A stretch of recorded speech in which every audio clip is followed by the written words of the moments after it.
Bonjour à toi, futur démissionnaire. Je suis Charlotte Apieto, la fondatrice de Postadem.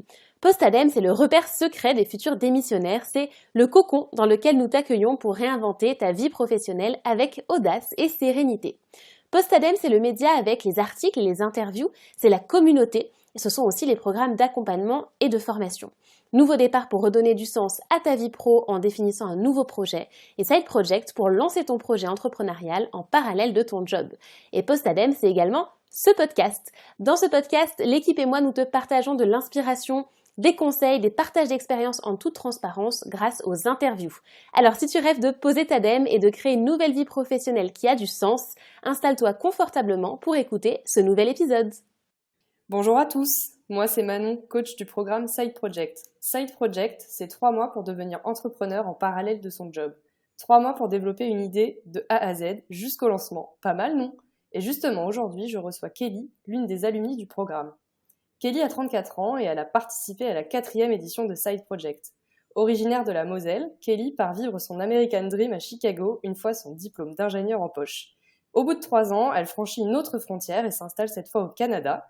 Et aujourd'hui, elle poursuit son rêve fait de voyage et d'expatriation et elle en a même fait un podcast appelé Fille Expat. Et on va découvrir comment elle en est arrivée là. Bonjour Kelly, merci beaucoup d'avoir accepté l'invitation de Postadem. Salut Manon et salut à tous les auditrices et auditeurs. Je suis vraiment ravie de t'accueillir dans le podcast, vu qu'en plus tu es toi-même podcasteuse. Donc ça promet une expérience hyper intéressante, donc je suis vraiment très très contente de t'accueillir. Comme je viens de le dire, tu as un diplôme d'ingénieur. Tu as ensuite travaillé dans un grand groupe sidérurgique, je crois, donc tu vas nous en dire un peu plus. Est-ce que tu peux nous retracer les étapes clés de ton parcours ? Avec grand plaisir. Alors, je vais essayer de faire court, mais comme tu le sais, j'aime bien parler, donc on va voir. Mais voilà, comme tu l'as dit, je suis originaire de Moselle, donc qui se trouve près du Luxembourg, pour ceux qui ne connaissent pas. J'ai vécu une adolescence assez typique. J'étais pas très studieuse, d'ailleurs, j'ai même raté mon bac. Je me suis aussi un petit peu perdue sur les bancs de l'université, je ne savais pas trop quoi faire. Mais au final, j'ai fini par faire un DUT en mesure physique. Et puis, je ne savais toujours pas quoi faire à la suite de ce DUT. Mais une chose était sûre, c'est que mon niveau d'anglais était vraiment, vraiment déplorable. Et donc, j'ai eu l'occasion de partir faire un stage à l'étranger en Angleterre, que j'ai vraiment adoré. Et suite à ce stage à l'étranger, je savais que ma vie n'allait pas se passer en France. Je ne savais pas où encore, mais je le savais. Donc, j'ai pu aller en école d'ingénieur en apprentissage. Et j'ai joint cette école car je savais qu'il allait avoir un stage de 12 semaines à l'étranger, que j'ai eu la chance de faire donc aux États-Unis. Et là, ça a été le plus bel été de ma vie. Vraiment, voilà quoi, l'American Dream, comme tu l'as dit dans ton intro. Et suite à ce stage, j'ai eu une opportunité d'emploi. Donc, je suis repartie en janvier 2012. Donc voilà, j'avais fait mes valises, on m'avait payé en plus un conteneur maritime aérien, donc j'avais vraiment pris toutes mes affaires avec moi et je partais dans l'objectif de m'installer là-haut, fonder une famille, acheter une maison et tout ce qui s'ensuit.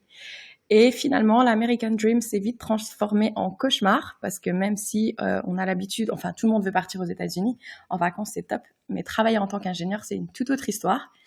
Et donc, quand j'ai eu l'opportunité, au bout de 3 ans, d'un poste dans la même entreprise au Canada, près de Toronto, je n'ai pas hésité une seconde à accepter, car au Canada, on a plus une vie, on va dire, famille, comparée aux États-Unis. Donc, ça avait l'air d'être une vie qui allait être beaucoup plus alignée avec ce que je voulais vivre à l'âge-là. Donc, je suis partie. Malheureusement, après quelques années, j'ai commencé à me poser beaucoup de questions. Et donc, c'est pour ça qu'aujourd'hui, je vous parle depuis la Guadeloupe. Mais je pense qu'on va rentrer dans le détail du sujet un petit peu plus tard. Carrément. Comme je disais en intro, tu vas nous faire rêver tout le long de cet épisode avec tous tes voyages, puisqu'effectivement, tu ne t'es pas arrêté là. Du coup, tu es parti au Canada après ton expérience américaine. Tu es revenu en France et donc depuis, tu as monté ce fameux podcast Fille Expat. Tu vas nous en parler juste après. Qu'est-ce qui a été le déclencheur pour toi de monter ce projet vraiment à but entrepreneurial, quoi? Tu te lançais dans une nouvelle aventure. Oui, carrément. Alors en fait, il y a plusieurs déclencheurs. Concernant le podcast, concernant ma démission. Du coup, on va dire ce qui a commencé, c'est que je me posais énormément de questions. Donc au Canada, j'ai vécu vraiment une expérience très enrichissante. J'ai vraiment adoré. Mais voilà, au bout de 3-4 ans, je commençais à me poser beaucoup de questions. Est-ce que c'est vraiment la vie que j'ai envie de continuer à mener ? Et la réponse était non, sauf que je n'osais pas me l'avouer, on va dire. Et au final, je me disais, mais mais qu'est-ce que je vais faire de toutes mes affaires? Enfin, j'ai tout un appartement meublé, j'ai une voiture, j'ai un travail où je suis très bien payée. Je peux pas tous les 3-4 ans changer comme ça de vie. Et à un moment donné, il faut se poser. Enfin, du moins, c'est ce que je pensais. Jusqu'à ce que je comprenne que finalement, non, j'ai pas forcément besoin d'être posée comme tout le monde et faire la vie qu'on m'avait, j'ai envie de dire, mis dans la tête que c'était ça qu'il fallait faire. Et du coup, j'écoutais beaucoup de podcasts. Donc, pendant le premier confinement de 2020, j'allais beaucoup marcher pour m'aérer l'esprit et essayer de comprendre qu'est-ce qui se passe dans ma tête. Et donc, les podcasts m'ont beaucoup aidée. Et j'écoutais des podcasts de voyage, d'entrepreneuriat. Mais je n'arrivais jamais à comprendre comment ces gens avaient fait, en fait. Comment ils ont fait pour sauter le pas. Comment ils ont fait pour tout lâcher. Enfin, comment ils se sont préparés. Et j'arrivais pas à trouver ces réponses. Et donc, c'est là que l'idée m'est venue. Je me suis dit, mais si moi, je vais à la recherche de filles, parce que bon, j'avais envie quand même de toucher des personnes qui ont un peu un vécu similaire au mien, si je vais leur demander ces questions, peut-être que je vais avoir les réponses et peut-être que moi aussi, je vais oser le faire. Donc voilà, et comme maintenant, j'avais plein de temps entre les mains, puisque j'étais confinée seule dans mon appartement, donc voilà, je me suis lancée et grâce à la formation de Side Project, une idée a pris forme. Enfin, mon idée a pris forme. Ouais, justement, donc ça a pris forme et ça a donné du coup Fille Expat. Est-ce que tu peux nous en parler un petit peu? Donc pour les auditeurs qui ne connaissent pas encore ton podcast et qui, je suis sûre, vont aller le découvrir juste après cet épisode, Fille Expat, c'est un podcast qui retrace le parcours de femmes qui ont elles aussi tenté l'aventure de l'expatriation. Est-ce que voilà, tu peux nous expliquer comment on concrétise ce projet de podcast finalement? Je ne connaissais rien absolument au podcast à la base, au flux RSS, tout ça me paraissait assez compliqué. Et finalement, grâce à la formation Side Project, je dois l'avouer, hein, je me suis, déjà, ça m'a aidé à définir l'idée. Donc moi, j'avais suivi la formation Side Project avec un coach. Donc mettre des idées sur papier en fait, et comment j'allais mettre un planning en place pour arriver à Fille Expat. Donc je sais pas si ça répond à ta question du coup. Ouais, complètement. Et j'allais y venir sur ce que t'avait apporté justement le programme Side Project. Donc, comme tu le disais, tu as à la fois suivi la formation en ligne et tu étais aussi accompagnée par l'une des coachs de l'équipe, Marion. Quels ont été les principaux enseignements que tu en as retirés de ce programme Side Project? Oula, il y en a plein. Donc c'est pas, oui, celle-ci, elle est pas facile comme question parce que franchement, ils sont nombreux. Toutes les semaines, dès qu'il y avait un module qui sortait, j'apprenais des choses. Enfin, c'était incroyable. Les 12 semaines d'ailleurs, qui sont passées à une vitesse incroyable. Je me souviens le jour où je me posais cette question, est-ce que je peux vraiment me lancer dans une formation de 12 semaines qui en plus allait arriver l'été pour moi. On commençait fin juin si je me trompe pas. Et moi l'été, j'adore ça. Donc c'est le moment où je sors beaucoup. Et finalement, sans aucun regret, j'étais ravie de prendre ces heures à me poser des questions sur podcast et surtout me poser des questions sur quelque chose qui me passionne plutôt que passer mes journées à travailler sur des choses qui ne me passionnaient plus. Mais voilà, si je devais retenir quelque chose, je dirais tout d'abord l'importance de la communauté. Pour moi, faire partie d'une communauté de personnes qui sont dans la même optique que moi, à vouloir chercher quelque chose qui les épanouit, qui font des ateliers similaires au mien, qui puissent m'aider. Si j'ai des questionnements, si j'ai un blocage, j'avais toujours une personne qui était là derrière moi pour m'encourager, pour m'aiguiller. Et ça, j'ai vraiment apprécié parce que c'était ce que je n'avais pas dans mon entourage personnel, pardon. Et aussi, ce que j'ai appris, c'est que tout est possible si on prend vraiment le temps de s'organiser. Et si on apprenait à dire non aux choses qui n'ont pas de valeur. Car moi, j'avais tendance à vouloir faire les choses pour les autres, pour les rendre eux heureux. Et du coup, je me perdais en fait dans tout ça et je me suis rendu compte que non, des fois, il faut dire non à un apéro, des fois, il faut dire non à un restaurant et puis prendre le temps pour soi en fait et avancer et se fixer des objectifs à la semaine, mais aussi au mois et aussi les partager avec cette communauté parce que du coup, une fois qu'on les a partagés, on va être obligé de le faire en fait. Donc ça, j'ai vraiment, vraiment apprécié. Et alors, tu as tellement aimé le début de cette aventure entrepreneuriale que tu as continué et tu as même posé ta DEM. Est-ce que tu peux nous expliquer dans un premier temps peut-être ce qui t'avait empêché de sauter le pas jusqu'à présent Tu parlais de blocage. Quels étaient, toi, tes blocages à ce moment-là, avant de poser ta DEM? Alors moi, déjà, il y en avait, je dirais, on va dire 3 grands blocages. Le premier, je pense que déjà, j'avais l'impression que j'étais un problème, en fait. Je me disais, mais c'est quoi mon problème à vouloir tout lâcher alors que j'ai une bonne situation, j'ai un super petit appart qui est super bien situé au Canada, j'ai des amis qui sont incroyables. Enfin, pourquoi? C'est quoi mon problème? Alors qu'en fait, j'ai compris que j'étais pas un problème. J'évolue. Au fil des années, j'évolue. Donc, c'est normal que mes envies changent. Et une fois que j'ai compris ça, déjà, ça m'a beaucoup aidée. Ensuite, mon deuxième frein, je dirais que c'était la perte de salaire. Donc, comme beaucoup doivent se douter, ingénieur au Canada, on est quand même bien payé. Et donc, qu'est-ce que j'allais faire? Et puis, j'allais peut-être perdre beaucoup d'argent. Mais grâce à Side Project, j'ai quand même appris à analyser mes dépenses. Qu'est-ce qui est vraiment important? Qu'est-ce qui m'apporte vraiment des choses? Et est-ce que je peux enlever certaines dépenses pour pouvoir me permettre une perte de salaire? Donc, la réponse est oui, bien évidemment. Il faut juste prendre le temps de le faire. Et pour finir, je dirais que le manque de confiance en moi, je ne sais pas pour toi, mais moi, dans le système scolaire français, je me suis toujours sentie très nulle, en fait. Je ne sais pas si c'était la façon, les personnes autour de moi ou si c'était les profs, mais jamais on m'a fait comprendre que j'étais capable de faire des choses, surtout que mes résultats n'étaient pas toujours top. J'ai jamais senti que j'étais capable de faire des choses. Et lorsque je me suis mise à mettre mon CV à jour, donc j'avais payé une personne qui fait des CV. Et j'ai passé, je pense, 3 heures au téléphone avec elle à faire la liste de toutes les choses que j'avais accomplies depuis les 9 dernières années. Parce que bon, il y en a peut-être qui vont se dire, oui, mais t'es partie à Chicago, oui, mais t'es partie à Toronto. Mais moi, je me rendais pas compte de ça. Pour moi, c'était normal, c'était dans la continuité de ce que je faisais. Mais une fois que je l'ai mis sur papier et que je me suis rendu compte que ce que j'ai fait, c'était incroyable, je me suis dit, mais en fait... t'es pas nul, quoi. Donc ça a beaucoup changé pour moi aussi. Et c'est ce que j'allais te demander juste après, c'est comment tu les as surmontés, ces freins, et c'est en fait aussi en te faisant accompagner par exemple par cette personne qui t'a en fait mis sous les yeux, bah oui, ce que tu as fait, ça a une valeur, ça a une très forte valeur même, et tu vas pouvoir la valoriser, et c'est pas comment les autres te définissent qui donne ta valeur en fait, c'est toi qui dois prendre conscience de ce que tu fais et de ce que ça peut apporter à d'autres en fait. Exactement. En fait, c'est drôle parce que je me sens très indépendante en soi, parce que je suis toujours partie seule, j'ai toujours tout fait seule. Mais quand ça concerne des choses qui me concernent moi, mais qui sont un petit peu plus deep, on va dire, un petit peu plus profondes, me faire accompagner m'aide énormément. Donc c'est pour ça que j'ai parlé tout à l'heure de l'esprit de communauté et aussi d'avoir un coach. Je pense que c'est tellement important, c'est un investissement sur soi-même qui est tellement incroyable et enrichissant. Et je pense que tout le monde devrait le faire au moins un jour dans sa vie.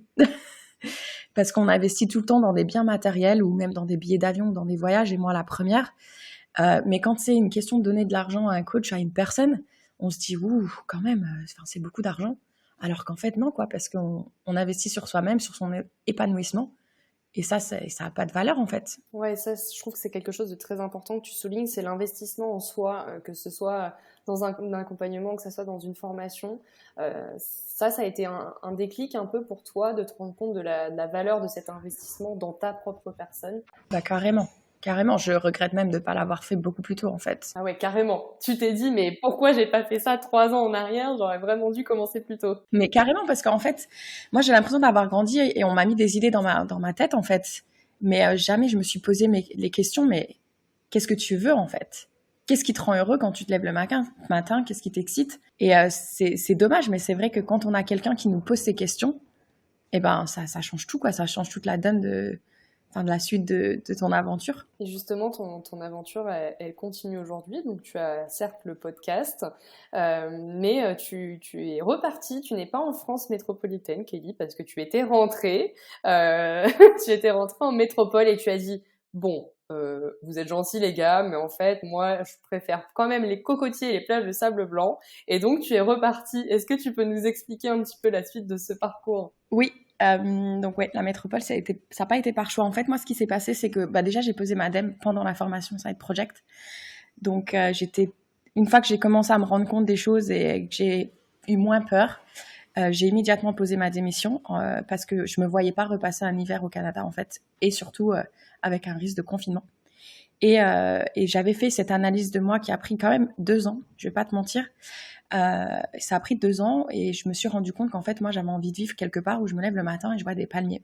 Donc peut-être, il y a beaucoup de gens qui me disent, mais peut-être que ça va te lasser. Peut-être. Mais en attendant, aujourd'hui, ça ne me lasse pas du tout. J'ai envie de vivre quelque part où il y a un été la plupart du temps, parce qu'au Canada, j'avais quand même 8 mois d'hiver. Et j'ai envie de pouvoir aller au marché le matin, j'ai envie de pouvoir aller sur le port acheter mon poisson. Voilà, c'est des choses que je m'étais jamais posé comme question avant, mais du coup, c'était ça. Donc moi, j'ai posé ma démission en été et pour finir au mois de septembre. Ensuite, je me suis permise de faire un petit road trip au Canada toute seule parce que j'avais jamais eu la chance de faire un solo road trip et j'avais envie d'avoir ce sentiment d'indépendance et donc c'est ce que j'ai fait. Et quelques jours avant mon grand départ, donc j'avais pris un vol de Montréal vers la Guadeloupe. Donc il me restait plus que ma voiture à vendre, j'avais vendu toutes mes autres affaires. Et là, 3 jours avant le départ, il y a eu l'annonce du 2e confinement en France. Donc du coup, vol annulé, plus de départ du Canada vers les Dom-Tom pour une durée indéterminée en fait. Et donc moi, j'ai dû faire un choix. Est-ce que je reste dans le salon de mon ami à Montréal pour une durée indéterminée ou est-ce que je passe par Paris parce que c'était mon option, c'était de repasser par Paris. Et donc je me suis dit, quitte à passer par la métropole, autant aller voir mes parents que du coup je n'avais pas vu depuis 1 an et puis passer les fêtes. Donc voilà, comme je te disais, ça n'a pas été un choix de rentrer en métropole. Et dès que j'ai pu prendre un billet d'avion pour la Guadeloupe, je suis partie parce que j'avais quand même des personnes qui m'attendaient pour un workaway. Donc un workaway, c'est super intéressant pour ceux justement qui veulent tenter une nouvelle expérience ailleurs mais sans prendre trop de risques. Ça peut être, il y a un site internet qui s'appelle Workaway et donc du coup, on peut trouver, c'est des gens qui vont vous donner un hébergement en échange de quelques heures de travail. Donc ça peut être toutes sortes d'expériences. Moi, celle que j'ai choisie, c'était dans une auberge de jeunesse. Donc en échange de 15 heures de travail par semaine, j'étais logée en fait. Donc j'avais une chambre et ça a été. Donc moi, ils m'attendaient au mois de novembre. Ils ont été très flexibles et du coup, ils m'ont accueilli au mois de janvier. Et donc j'ai fait ça pendant 3 semaines et c'était génial parce que du coup j'ai fait énormément de rencontres et j'avais pas cette peur de comment je vais payer mon loyer et tout ce qui s'ensuit. Donc je trouve que c'est une super expérience. Et d'ailleurs il n'y a pas que Workaway, il y a plein d'autres façons d'arriver dans un autre pays.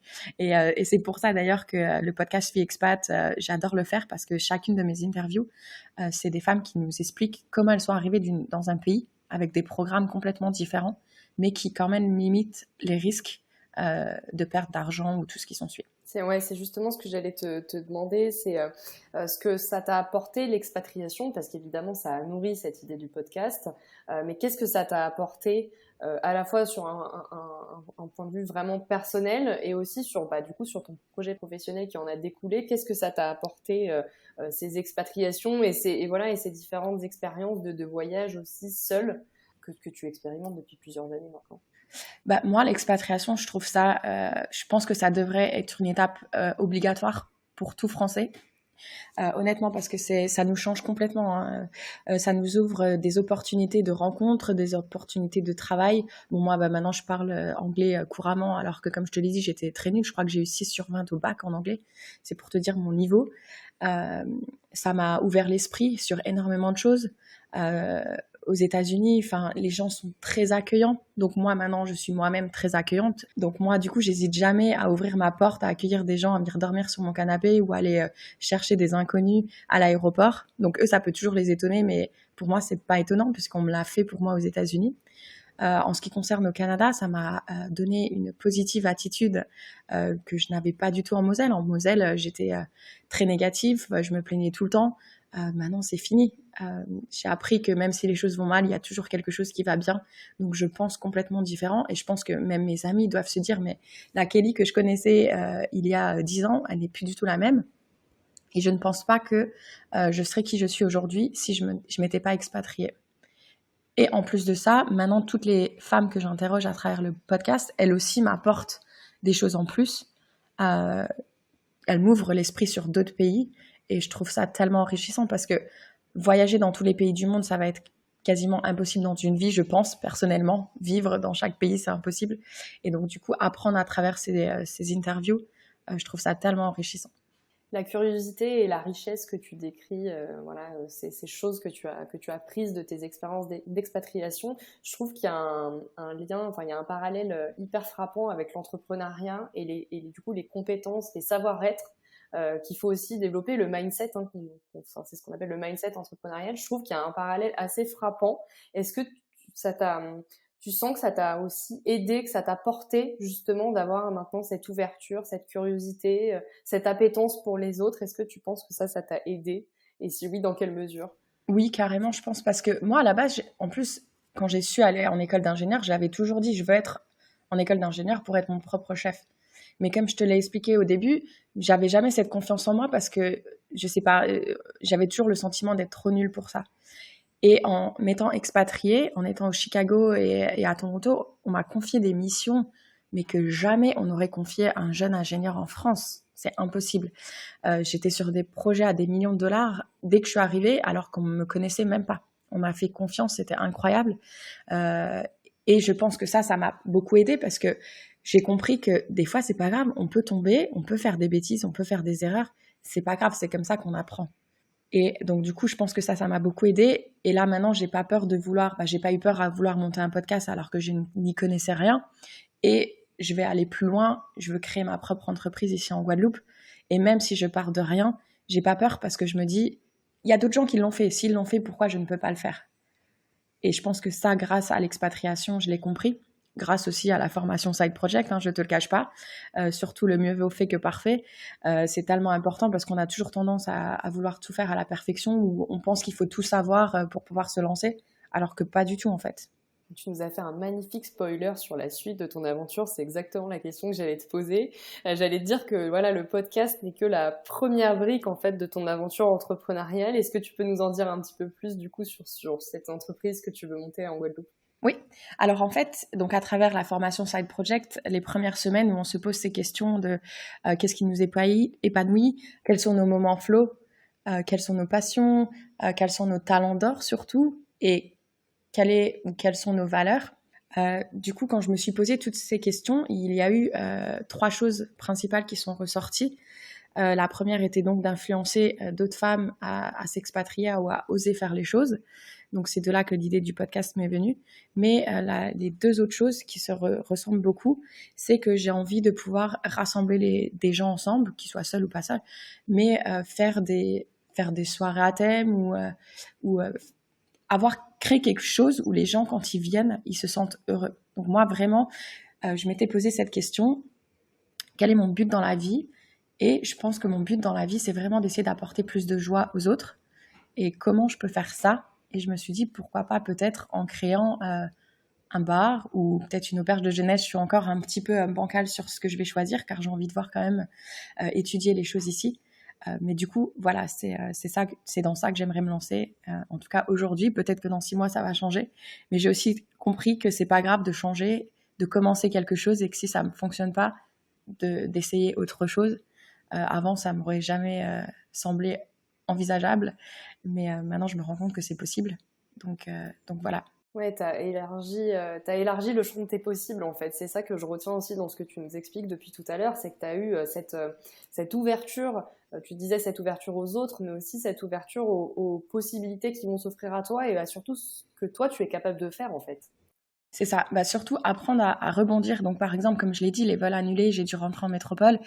Là, je passais quand même de prendre un avion pour la Guadeloupe dans un workaway dans une auberge à je retourne chez papa-maman. Bon, merci à eux de m'avoir accueilli. Mais retourner en Moselle en confinement en hiver, voilà, mais il faut savoir rebondir et il faut savoir essayer de prendre une situation qui peut sembler négative vers du positif. Donc moi, par exemple, le confinement, au contraire, j'ai enregistré plein d'épisodes, j'ai fait plein de rencontres, j'ai énormément avancé sur le podcast. Maintenant, j'ai appris à retourner les situations à mon avantage, à savoir les analyser, savoir prendre une grande respiration, se poser et écrire les choses. Moi, je pense qu'il est aussi très important d'écrire les choses de temps en temps parce que dans notre tête, ça peut se paraître très, je sais pas c'est quoi le mot en français, mais overwhelming. Oui, on peut se sentir dépassé par nos émotions, ce qui nous arrive. Voilà, et apprendre à des fois faire un pas en arrière et poser les choses en fait. Oui, une question que je voulais te poser, et je crois que je t'avais jamais posé cette question avant, y compris dans Side Project. Mais pourquoi le format du podcast plutôt, par exemple, qu'un blog ou qu'un autre médium? Qu'est-ce qui t'attirait particulièrement dans le podcast? Alors, je déteste écrire. J'ai jamais aimé ça. En plus, je suis très mauvaise avec la langue française. Je fais des fautes, c'est incroyable. Donc, je me voyais pas écrire en fait. Je suis pas une grande lectrice, je ne lis pas beaucoup. Seulement si je suis posée à la plage et encore, il faut que ce soit vraiment un bon livre. Et le podcast, je trouve ça génial parce que du coup, j'ai pas à faire ça. Je peux dire des phrases qui sont pas très sensées, je peux faire des erreurs. C'est pas grave, les gens me pardonneront. Et aussi car j'ai compris qu'il est important de faire de l'exercice. Et moi, du coup, j'adore aller marcher 1 heure par jour et écouter des podcasts. Et je trouve que c'est gratuit. Ça nous apporte une valeur, ça nous éduque sur des choses totalement gratuitement.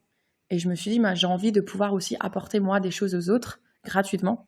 Parce que pourquoi pas en fait. Toutes les gens qui ont envie d'en savoir sur par exemple comment s'expatrier au Danemark ou en Jordanie, c'est pas toujours évident de rencontrer des personnes qui l'ont fait. Et je pense que quand on entend ces personnes parler à travers leur voix et à travers leur vécu et leur authenticité, je trouve que ça me parle plus à moi en tout cas qu'un blog. Oui, il y a le côté vivant, on sent aussi la personnalité de la personne à travers sa voix. Il y a aussi un côté proximité, même si on n'est pas à côté. Voilà, on entend la voix de la personne dans le creux de son oreille. Comme tu le disais, en plus dans des situations qui peuvent être variées, que ça soit en train de faire du sport, la cuisine, prendre son bain. Enfin voilà, on peut être accompagné comme tu le disais, de contenus qui nous éduquent et de parcours qui nous inspirent un peu n'importe où, quoi. C'est ça. Et en plus, moi, j'adore, comme je te l'ai dit, en marchant. Donc, en plus de s'éduquer, on fait notre sport du jour et on se perd pas dans nos pensées négatives. Parce que moi, je détestais marcher. Forcément, je détestais ça parce que j'allais marcher toute seule. Et je me perdais dans mes pensées négatives. Alors que là, maintenant, comme je te l'ai dit, il faut retourner la situation à son avantage. Et maintenant, j'écoute des choses positives et je ressors de là encore plus forte que ce que j'étais avant. Et ce que je trouve intéressant, c'est que c'est complètement cohérent avec ce que tu me disais tout à l'heure, le fait d'être dans une communauté, d'être accompagné. En fait, un podcast, c'est aussi quelque chose qui nous accompagne. Il y a aussi c'est un peu comme la tribu des mentors de Tim Ferriss. C'est un livre en soi, voilà, mais c'est un peu la notion d'être entouré, même si la personne, elle n'est pas là physiquement avec nous, mais ces enseignements nous parviennent et nous accompagnent, en fait. C'est ça, c'est ça. Bon, finalement, je pense que le podcast Post-ADEM et Filles Expat vont accompagner toutes les personnes qui nous écouteront dans les prochaines semaines. Je l'espère. Moi, j'ai déjà quelques femmes qui m'ont déjà écrit que je ne connais absolument pas et qui m'ont dit merci, grâce à toi, j'ai pu oser. Merci, grâce à toi, je n'ai pas fait cette erreur. Et ça fait tellement plaisir. Complètement. Est-ce qu'il y a alors, tu vas me dire non, je ne lis pas beaucoup de livres. Non, mais je tente quand même ma chance. Est-ce qu'il y a un livre, une vidéo, une ressource, un support, quelque chose que tu conseillerais à tous les futurs entrepreneurs qui nous écoutent, que ça soit dans l'univers du podcast ou de manière plus générale dans l'entrepreneuriat? Oui, donc moi, il y a un livre, j'ai quand même lu un livre, j'ai mis 2 ans à le lire, mais je l'ai lu. Par contre, c'est un livre en anglais, je ne sais pas s'il a été traduit en français, mais en fait, ça s'appelle What Color is Your Parachute? Donc c'est vraiment un livre qui nous permet de se poser des questions mais très existentielles. Et à la fin de ce livre, on obtient une fleur qui nous décrit, en fait, qui décrit qu'est-ce qui va nous épanouir dans la vie. Et moi, ce livre m'a beaucoup aidé à avancer et à changer les choses. Pour ceux qui ne parlent pas anglais, moi, je leur conseillerais tout simplement de trouver des podcasts, de faire des recherches sur peu importe la question qu'ils se posent, allez sur Google, c'est tellement simple, et cherchez podcast sur l'entrepreneuriat ou je ne sais pas moi, sur la méditation, s'ils ont envie de se mettre à la méditation, peu importe ce que vous recherchez. Les podcasts, c'est une ressource tellement... il y en a de plus en plus, il y en a, je crois, qui sont créés, je ne sais plus combien par jour en ce moment, c'est incroyable. Donc, il faut aller voir. Moi, j'en avais écouté un aussi qui m'a aidée. Ça s'appelait Commencer. Et il y avait 2 filles qui nous racontent comment elles ont monté leur entreprise de tailleur qui s'appelle 17h10 sur Paris. Et elles décrivent toutes les étapes clés de comment monter leur entreprise. Et j'ai adoré. Donc, il y a tellement de choses gratuites. Et vidéos, non, j'ai rien parce que je ne regarde pas trop de vidéos à part Netflix du coup. Mais voilà, What Color is Your Parachute ou alors le podcast Commencer. Super. Est-ce que tu auras un petit conseil pour les auditeurs qui nous écoutent et qui ont peut-être encore peur de se lancer et d'écouter leur intuition et leur cœur qui leur souffle vas-y, il faut y aller, t'as cette idée en tête. Est-ce que tu auras un petit conseil à leur adresser? Oui, alors moi, un message que j'ai mis longtemps à comprendre, même si je l'entendais, mais je le comprenais pas, je pense, alors que c'est pourtant une phrase très simple, c'est qu'on n'a qu'une seule vie sur cette terre. On n'en a qu'une, peut-être qu'on va se réincarner, mais on ne le saura pas. Donc voilà, moi je pense qu'on mérite tous d'être heureux. Si on a la santé et qu'on a le choix de pouvoir faire des choses, alors il faut y aller. Mais par contre, il faut comprendre qu'on est le seul maître. Il faut arrêter de... Enfin, on est le seul maître de ses décisions, de son futur. Il faut arrêter de passer son temps à se trouver des excuses. Je vais y aller franco, hein, je vais pas passer par quatre chemins, mais je pense qu'à un moment donné, il faut arrêter de se plaindre, il faut arrêter de se trouver des excuses, parce que le temps qu'on passe à faire ça, on le passe pas à faire autre chose, et c'est tellement dommage, parce que même si les gens, ils détestent quand je dis ça, mais moi je le dis, mais peut-être que demain je vais mourir en fait, peut-être que demain on va me diagnostiquer avec quelque chose et que je serai plus là. Et j'ai envie de me dire, j'ai accompli ce que je voulais accomplir, j'ai osé faire ce que j'ai voulu oser faire, et j'ai pas envie de vivre avec des regrets, j'ai pas envie d'arriver à 80 ou 100 ans et me dire, mais pourquoi j'ai pas fait ci, mais pourquoi j'ai pas fait ça, et pourquoi je me suis ancrée dans des choses qui me correspondaient pas. Donc voilà, j'espère que c'est pas trop dur pour les gens d'entendre ça, mais voilà, on n'a qu'une seule vie et il faut la mener à fond. Et autant en profiter, carrément. Je suis bien d'accord avec toi. Est-ce que, pour terminer, tu aurais un petit mot, un mantra, une citation que tu voudrais nous partager? Alors déjà, tu viens de nous donner ton état d'esprit combatif et qui en veut, j'adore. Mais est-ce que tu aurais une citation, un mantra, un petit mot pour terminer? Mais oui, le petit mantra que j'aimerais partager, c'est quelque chose que j'ai écrit donc dans mon agenda. Et c'est Nelson Mandela. It always seems impossible until it's done. Donc pour ceux qui ne parlent pas anglais, ça paraît toujours impossible jusqu'à ce que ce soit fait. Donc voilà, c'est mon petit mantra que j'aimerais partager avec vous. J'adore, et je trouve que tout ton parcours reflète très bien cette phrase, cette petite citation. Donc c'est une parfaite conclusion. Merci beaucoup, Kelly. Merci à toi, Manon, et merci à tous ceux qui nous ont écoutés jusqu'au bout. Je suis certaine que tu vas inspirer beaucoup de futurs entrepreneurs et ça offrira aussi un petit peu de rêve de plage de sable blanc et de cocotiers et de rêve de plaisanterie. Dans ce que je retiens aussi de ce que tu nous as dit, c'est l'importance d'être entouré, l'importance de cette communauté, d'être accompagné. Et puis aussi l'autre phrase marquante, c'est qu'on est maître de notre décision. C'est nous qui faisons le choix de commencer ou pas aujourd'hui, et donc j'espère que cet épisode donnera envie à tous ceux qui nous écoutent de faire leur premier petit pas vers leur rêve. Merci beaucoup, Kelly.